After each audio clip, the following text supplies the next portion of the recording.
अभी अभी दोस्तों बीजेपी और कांग्रेस का दोनों का लड़ाई चल रहा है, लेकिन हमारे पास ऑप्शन दो है ना। तो हमारे पास वोट एक ही है, लेकिन वोट एक है इम्पोर्टेंट है। अब ये हमारे हाथ में है, हम किसको वोट दें और किसको चुने, क्योंकि देश तो लोकतांत्रिक देश है ना, फायदा तो हमें भी मिलता है ना। आइए हम आपको पूरा समझाते हैं बीजेपी और आरजेडी दोनों में डिफरेंट क्या है और दोनों में इम्पोर्टेंट क्या है, और हम अपना एक इम्पोर्टेंट वोट हम किसको दें। सबसे पहले दोस्तों हम बात करते हैं बीजेपी का ऑपोजिशन लीडर राहुल गांधी। इनका बानी कैसा है या दूसरे देश में जाकर कैसा बोलते हैं, पहले आप ये वीडियो देख। Everybody knows that the Indian economy is a dead economy. ये राहुल गांधी दूसरा देश में जाकर के बोलते हैं India economy is dead economy. अब इनको मालूम नहीं है, जब इनका सरकार था, इनका पूरा परिवार का सरकार था 70 साल का, तो इंडिया का इकोनॉमी कैसा था। आप तो समझ ही सकते हैं, आप गूगल पे रिसर्च कर ही सकते हैं। और ऐसा आदमी को हम एक इम्पोर्टेंट वोट कैसे दे सकते हैं, आप दे सकते हैं क्या? नहीं ना। इसके लिए हम कांग्रेस को वोट नहीं देते हैं। दिन कि पिछला चुनाव बिहार का भी इन्होंने चोरी किया था, ये भी आएगी सच्चाई, ये बाहर आएगी।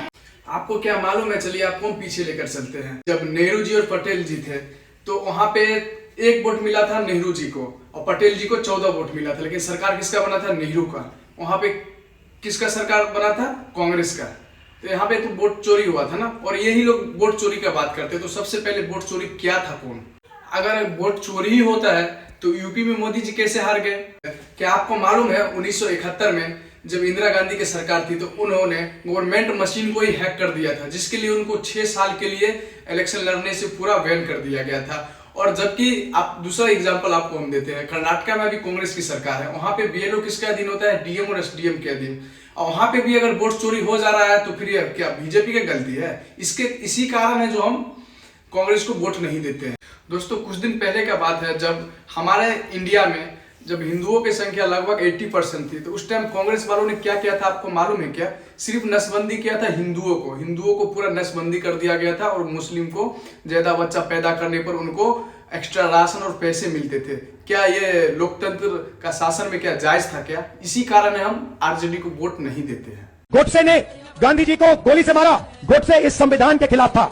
अब ये बेवकूफ को मालूम नहीं है, जब संविधान बना था 1949 में बना था, लेकिन पूर्ण रूप से जब बना था तो 1950 में बना था। अपना जो कॉन्स्टिट्यूशन होता है पूरा जो कंप्लीट हुआ था 1950 में हुआ था, लेकिन गांधी जी को गोली कब लगी थी? 1948 में। तो ऐसे आदमी को हम क्या वोट दे सकते हैं, जिसको बोलने का बानी भरोसा नहीं है, कुछ भी बोल देते। क्या आपको मालूम है ये कांग्रेस वाले अपने सरकार में कितने स्कैम किए हैं? आपको हम बताते हैं। Coalgate scam, Adarsh scam, CWG scam, employ guarantee scam, दिवास scam, fodder scam, IPL scam, वो फोर्थ स्कैम, LIC हाउसी स्कैम, मधु कोटा स्कैम, और ration card scam, Satyam Prakash 2G scam, Harshad Mehta scam.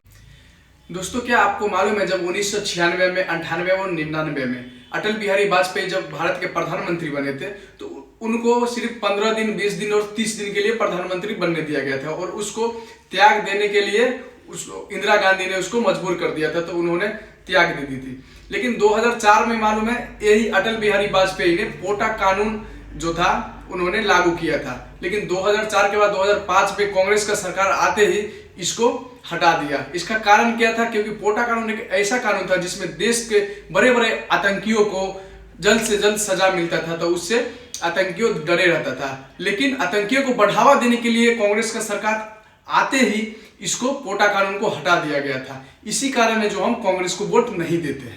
क्या आपको दोस्तों मालूम है 2005 से लेकर के 2011 तक, मतलब 6 सालों के बीच में टोटल अटैक हमारे देश में, इंडिया में 27 अटैक हुए थे, जिसमें 246 लोग स्पॉट मारे गए थे, वो भी आतंकियों के द्वारा बम अटैक किया गया था। उस समय सरकार क्या कर रहा था, और 1000 से भी ज्यादा लोग घायल हो गए थे।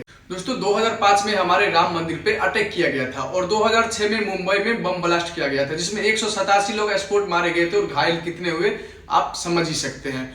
जयपुर में 8 बम ब्लास्ट हुआ था, और अहमदाबाद में 21 जगह धमाके हुई थी।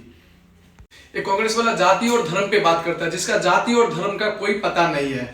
दादा गांधी हो, बाप खान हो, और बेटा ब्राह्मण हो, और बेटा खुद को ब्राह्मण बोलता है, टोपी लगा करके मस्जिद में जाता है।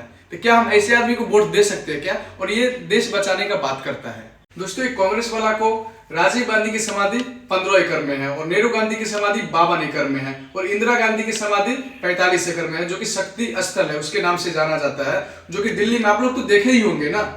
दोस्तों आप बात करते हैं महात्मा गांधी के बारे में। महात्मा गांधी तो आप जानते ही हैं, और राजघाट तो सुने ही होंगे। राजघाट कितना दूर में आपको मालूम है? 44 एकड़ में।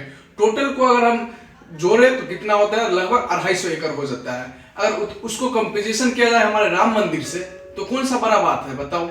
और ये लोग बोलते हैं वहां पे हॉस्पिटल बन जाता, कॉलेज बन जाता, स्कूल बन जाता तो अच्छा होता। ये लोग का खुद का समाधि 250 एकड़ के बराबर में है, और ये लोग देश पे बात करेंगे। इसी कारण है जो हम लोग कांग्रेस को वोट नहीं देते हैं। आशा करता हूं आप समझ ही गए होंगे कि हमारा एक इंपोर्टेंट वोट हम किसको प्रधानमंत्री चुनेंगे।